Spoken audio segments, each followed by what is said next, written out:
Yeah, I see the title, man. Let's get to From the it. Hornets' horrible performance over the last 10 years to fans' bizarre claims of its owner being broke, here's the real reason Michael Jordan has to sell the Charlotte Hornets. According to ESPN's Adrian Wojnarowski, Jordan is in the process of finalizing a deal to sell the Hornets. So you already know social media is coming up with wild conspiracies for why he's leaving the team. But the reason might be extremely straightforward. After all, the only thing the Hornets have been consistent at over the last few years is their horrible performance. Since 2010, MJ's been the majority owner of the Hornets, but the team's performance has been a roller coaster ride, to say the least. And despite his legendary status as a Chicago Bulls icon, plus his own success on the court, the franchise has struggled to score wins under Jordan's leadership, with just 3 seasons finishing above 0.500 since 2010. The team's inconsistency has frustrated everybody involved. The reality is that the Hornets have failed to make an impact on the NBA.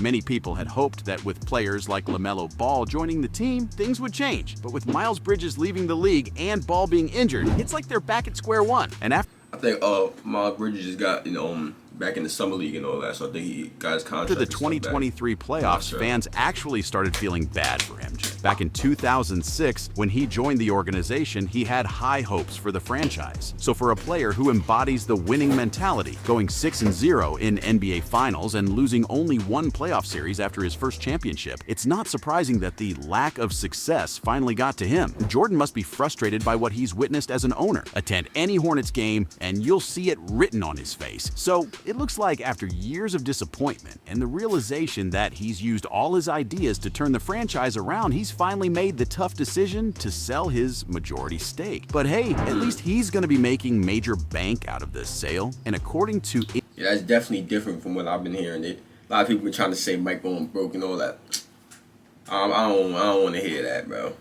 Mike got them industry J's, insiders, that got might them also J's be to the keep biggest you grounded, reason why fam. he's going ahead with this. Jordan became the majority owner in 2010 when he bought the franchise for a decent $275 million. Fast forward to 2022, and Forbes estimated that the Hornets were valued at an insane $1.7 billion. While this ranked the team, that's what I'm saying. Like, that's a great investment. A great investment. That's damn near 10 times your money, you know? 27th out of 30 in terms of value, it was still a major step up for them. To put it in perspective, the recent sale of the Phoenix Suns saw them change hands for a hefty $2.28 billion. But in comes Jordan, like the legend he is, and scores an incredible deal that values the team at $3 billion. Talk about a return on investment. Reports suggest that Jordan's sale of a 31% stake would easily get him over $500 million. And if he sells a 59% stake, he could rake in over $1 billion. But Michael's also confirmed that once the sale is finalized, he's still going to be involved with the team one way or another, just on a smaller scale. Plus, he'll also oversee basketball operations during the crucial draft and free agency periods. Sounds like a win-win situation, right? And the organization's newest owners have game-changing ideas for the Hornets, but they might not be what the former owner had in mind for them. So here's the deal. With Michael stepping away from the franchise and passing the torch to a new group of investors, many industry insiders think things are about to change. And leading the charge are investors Gabe Plotkin and Rick Schnall, along with rapper J. Cole and country music singer Eric Church. Plotkin, who founded Tallwood Capital, has been a minority owner of the team since 2019, served on the NBAs. On the other hand, Schnall is the sole president of Clayton Dubilier and Rice, and has been a minority owner of the Atlanta Hawks. So he'll be selling his investment in the Hawks to join the board. Schnall's previous ties to the Atlanta franchise could turn things around for the Hornets because he was involved in getting Travis Schlenk as the Hawks general manager in 2017. And with Schlenk leaving the Hawks in 2022, there's a chance the Hornets might go through major shuffling if he joins. But wait, there's more. These new owners might also be the solution to one of the team's biggest criticism. 50-50 ball goes the Warriors' way. Dominga, the 7th pick in the draft this summer.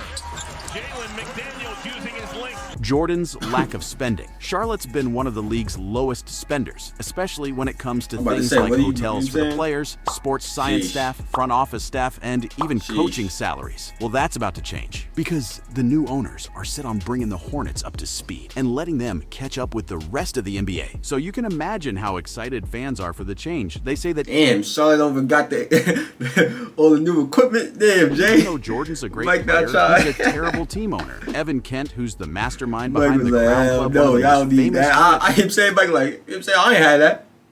Real clubs, shit. has been very vocal about the shift. He believes that Hornets fans have been patient throughout Jordan's reign as the majority owner, mainly because of his local ties and his incredible success on the court as a player. But let's face it, even the most patient fans eventually want to see a win for their team. And I'll be honest, Charlotte's fans are amazing for the way they've handled the entire situation. But the time has come for a change, and even his airness knows that. With the new owners, Hornets fans are buzzing with hope. They see this ownership transition as a fresh start. But while most fans are thankful to MJ for all his contributions over the years, some aren't that positive about it. In fact, many people are saying that his selling the Hornets is another way of running away from his failures, just like he did with the Washington Wizards. Back in 2000, he purchased a 10% stake in the team and its arena for a massive $100 million. He'd hoped to not only boost the team's performance, but also increase its popularity. Unfortunately, his time with the Wizards didn't go quiet as planned. During his two-season comeback as a player from 2001 to 2003, Jordan failed to lead the Wizards to the playoffs. He also faced challenges with teammates and coaches, and his questionable personnel decisions, like drafting Kwame Brown as the first overall pick in 2001, didn't help matters either. He also traded Richard Hamilton away for Jerry Stackhouse, which raised some eyebrows. As the president of basketball operations, Jordan's time with the Wizards didn't go smoothly either. In 2003, he sold his stake in the team and was immediately fired by the majority owner, Abe Pollock, who